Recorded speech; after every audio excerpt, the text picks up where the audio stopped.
Chicos, ¿cómo están? Espero que se encuentren muy bien. Chicos, hoy comenzamos formalmente con una nueva serie de Conociendo a Dios.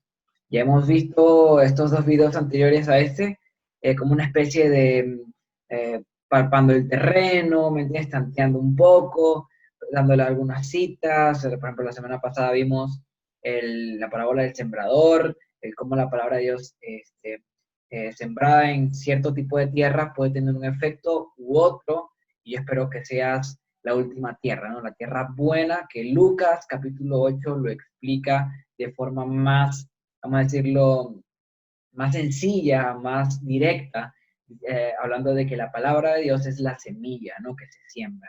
Así que espero que seas de esos, y si has recibido todo esto hasta ahorita, pues estás preparado para lo que se viene. Así que vamos a comenzar con una oración para ya entrar al tema. Padre, te damos muchas gracias, Señor Jesús, por el día que nos estás dando, por la noche que nos estás dando. Cualquier momento que sea que mis hermanos estén viendo esto, Señor, gracias, porque tú eres bueno, tú eres fiel, porque nos permites conocerte, Señor. Si bien es cierto, hemos visto que tú eres Dios y eres Espíritu. Sin embargo, Señor, también te relacionas con nosotros. Y gracias, Señor Jesús, porque nos entregaste tu palabra donde podemos conocerte y podemos saber más de ti, responder tantas dudas, Señor, que tenemos. Gracias, Señor Jesucristo, porque allí podemos recibir tu instrucción, podemos recibir ánimo, podemos recibir corrección, podemos ser disciplinados por tu palabra, podemos ser transformados por tu palabra. Gracias, Señor, por lo que vamos a empezar a descubrir ahora en el estudio de tu palabra. Bendice mis hermanos por este tiempo, en el nombre de Jesús. Gracias. Úsame, Señor. En el nombre de Jesús. Gracias, Señor. Amén. Listo, chicos. Entonces comenzamos con este tema. Vamos a hacer una especie de resumen, una especie de un vistazo a todo lo que vamos a empezar a ver, todo lo que hemos visto y lo que vamos a empezar a ver. Y se supone que quedó claro el por qué conocemos o el por qué debemos conocer a Dios. Y uno es porque somos sus hijos, ¿ok? Y como hijos debemos conocer a nuestro Padre. Entonces, en Juan 1:12, ¿qué dice Juan 1:12? Ustedes lo pueden buscar, dice que a los que creyeron en Él, lo que hemos creído en Él, hemos recibido la potestad de ser hechos hijos de Dios. Entonces, todo empieza con creer, ¿cierto? Y eso tiene que ver con lo que dice Romanos 10:17, que dice que la fe viene por el oír y el oír por la palabra de Dios, ¿cierto?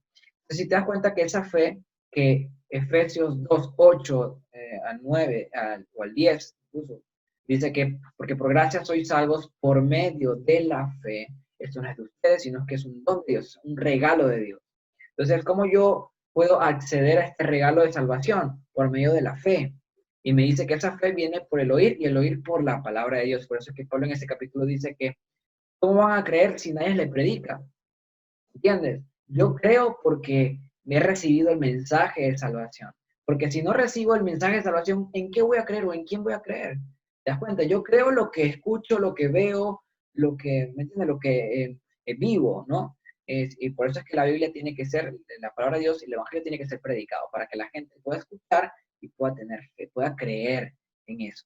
Entonces, ya sabemos que viene por el oír y el oír la palabra de Dios. Y eso tiene que ver mucho también con lo que dice Efesios capítulo 1, ¿no? Versículo 13 al 14, que dice que a los que han creído en la palabra de verdad, en el Evangelio de nuestro Señor Jesucristo, dice que el Espíritu Santo entra en nosotros como un sello. Hemos sido sellados porque hemos creído la palabra de verdad.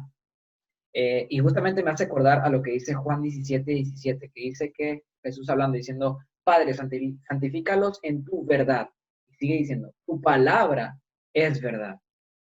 Entonces, es muy importante esto, chicos. ¿Y por qué digo esto? Porque luego vamos a ver que el Espíritu Santo, que dice Efesios 1:13 al 14, dice que entra a nosotros como un sello, ¿cierto? Bueno, Romanos 8, versículo 14, versículo 16, dice que es el Espíritu Santo el que da testimonio de que somos hijos de Dios. Es el Espíritu Santo. Y me encanta lo que dice Romanos 8:14, así que puedo buscarlo. En el 16 lo dice más resumido, dice esto, ¿no? Que el Espíritu Santo da testimonio de que somos hijos de Dios. Y todo esto de la palabra de Dios es importante porque ya en los profetas antiguos ya decía que Dios iba a llamar a un pueblo escogido para que sean hijos de Dios. Y justamente Oseas 1:10, que es uno de los profetas del Antiguo Testamento menciona eso, que Pablo luego menciona en el capítulo 10, capítulo 9, capítulo 10, en el capítulo 9 de Romanos, dice que Dios va a llamar a pueblo a lo que no eran pueblo. Dice que iba a llamar hijos a lo que no eran sus hijos, ¿no? Y es muy bonito cómo cumple Dios su palabra, eso es importante. Y también, básicamente, el Espíritu Santo dice que, Jesús dice en Juan 16:13, que el Espíritu Santo nos va a guiar a toda verdad. Entonces, somos hijos de Dios, pues el Espíritu Santo nos va a guiar a su verdad, Él va a dar testimonio de nosotros, lo que podemos ser hechos hijos de Dios porque creemos en Dios, ¿cierto? ¿Y de dónde viene esa creencia? ¿De dónde yo puedo recibir la fe para creer? Por medio de su palabra. También somos ciudadanos y embajadores del reino de los cielos. Entonces, ¿por qué debo conocer a Dios? Bueno, porque soy su hijo y porque soy ciudadano y embajador del reino de los cielos. Eso lo dice Filipenses 3, del 20 al 21, y Hebreos 13, 14, Efesios 2, 19, y Primera de Pedro 2, del 9 al 10, que básicamente habla de eso. Tenemos una ciudadanía que no es terrenal, es celestial, que el Señor nos ha escogido y somos pueblo adquirido por Dios, nación santa, ¿cierto?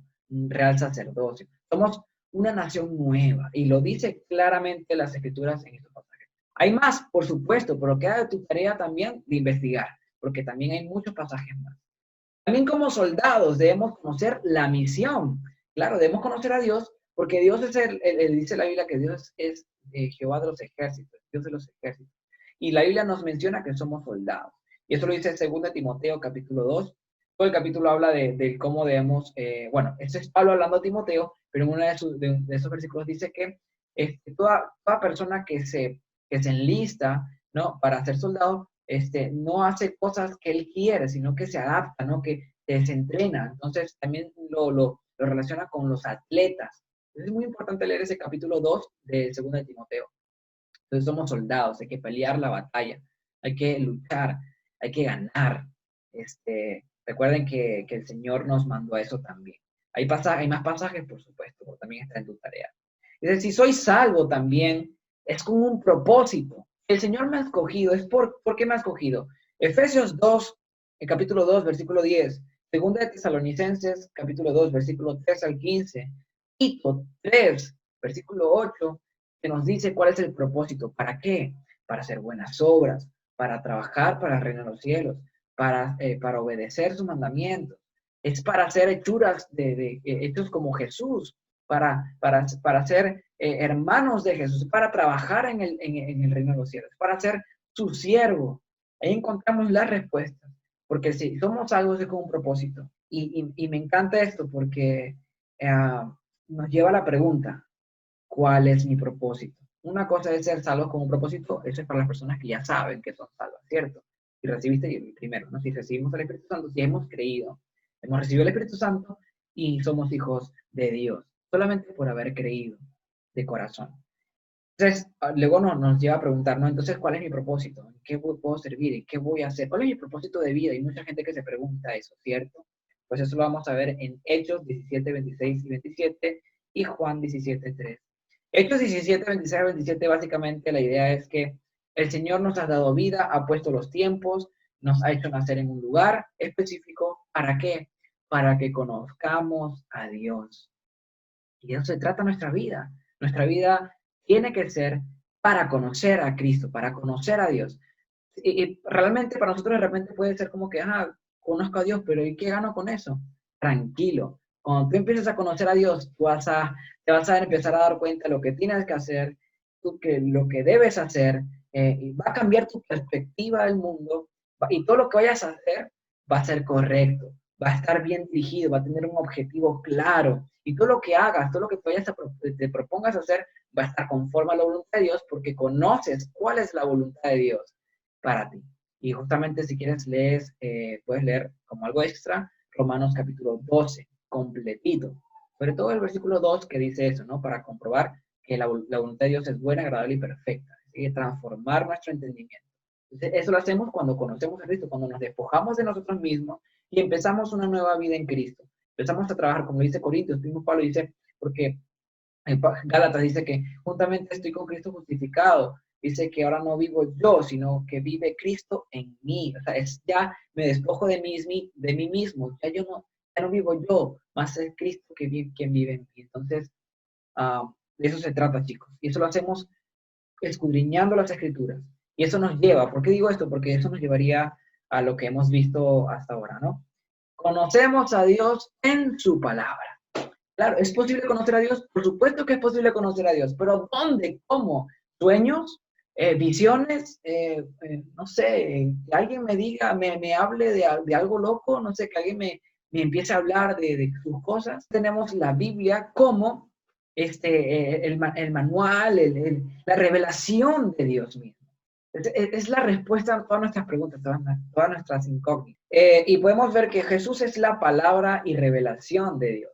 Y estos pasajes se encuentran en Juan, capítulo 1, versículo 1, que lo vimos el día viernes, 30 de octubre, en el versículo 14, en el versículo 17 al 18, que dice que en el principio era el verbo, ya hemos visto dónde viene esa palabra, que significa logo, que significa palabra. Logo es en griego que significa palabra, razón, es una idea de algo, pero que vemos como que dice, en el principio era el verbo, el logos, y el logos estaba con Dios, y el logos era Dios.